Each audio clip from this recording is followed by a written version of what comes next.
एक ट्रांसफार्मर की प्राथमिक कुंडली में फेरों की संख्या 500, द्वितीय कुंडली में फेरों की संख्या 10 है। यदि Vp बराबर 120 वोल्ट प्राथमिक कुंडली पर जो वोल्टेज है RMS में, तो Vs का मान क्या होगा, सेकेंडरी कुंडली का वोल्टेज क्या होगा।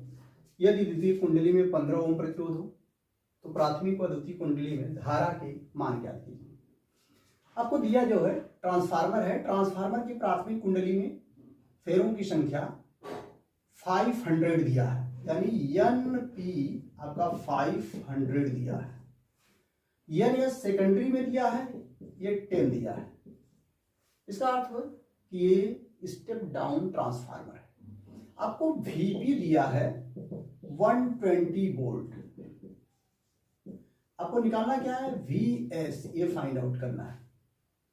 दूसरा क्या है, R रेजिस्टेंस दिया है दूसरी कुंडली का, द्वितीय कुंडली का, तो RS दिया है आपको 15 ओम। निकालना क्या है, प्राथमिक व द्वितीय कुंडली में धारा के मान, अर्थात IP प्राथमिक कुंडली में करंट, IS द्वितीय कुंडली में करंट, ये प्राप्त करना है। तो VS, IP और IS आपको मालूम करना है। आप ट्रांसफार्मर के लिए जानते हो फार्मूला जो होता है VS divide by VP, secondary का वोल्टेज डिवाइडेड बाई प्राइमरी का वोल्टेज, इक्वल टू होता है सेकेंडरी में फेरों की संख्या डिवाइड बाई प्राइमरी में फेरों की संख्या। वैल्यू आपको दिया है, रख सकते हैं, तो VS का मान आ जाएगा। तो आपको हो जाएगा यहां से VS बराबर, ये इधर मल्टीप्लाई हो जाएगा, तो VP into NS divide by NP। Value रखेंगे, VP की वैल्यू दिया है 120, NS की वैल्यू आपको दिया है 10 और NP की वैल्यू दिया 500। तो आपका निकल जाएगा, इससे ये कटेगा, इससे ये कटेगा, ये नीचे 5 हो गया, ऊपर 12। तो आप 5 5 गुना 10, 5 चौका 20, 2.4 वोल्ट आ गया सेकेंडरी का वोल्टेज। सेकेंडरी में रेजिस्टेंस दिया है, तो आप निकाल सकते हो VS बराबर होगा सेकेंडरी का रेजिस्टेंस इंटू सेकेंडरी में धारा। तो आपको निकालना है सेकेंडरी की धारा, तो IS बराबर हो जाएगा VS divide by RS।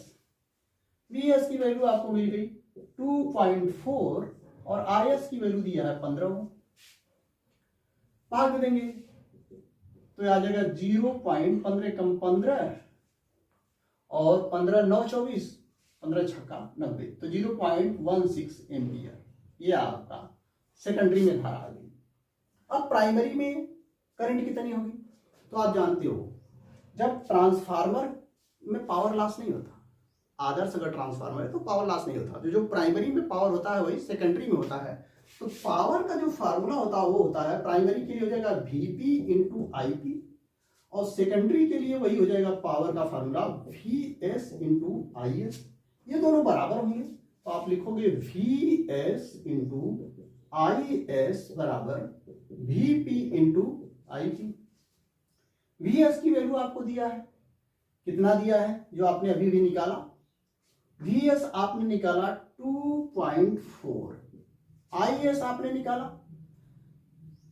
0.16, VP कितना दिया है 120, IP आपका आ जाएगा, तो आ जाएगा IP इक्वल टू 2.4 इंटू 0.16 और डिवाइड बाई 120। ध्यान दीजिए, इसको लिख सकते हैं 24 इंटू 16 और 10 के पावर -3 और डिवाइड बाई 120 लिख सकते हैं। यहाँ 4.4 एक अंक है, यहाँ 2, तो हमने 10 के पावर 3 कर दिया, 1000 से गुणा किया, 1000 से भाग दे दिया। यहाँ से आप 24 बचे 120 होता है, 5 से इसको काटेंगे तो 5 तिहाई 15, 5 गुना 10, 3.2 इंटू 10 के पावर -3 एम्पियर आ जाएगा प्राइमरी में करंट। तो ये आपका रहा।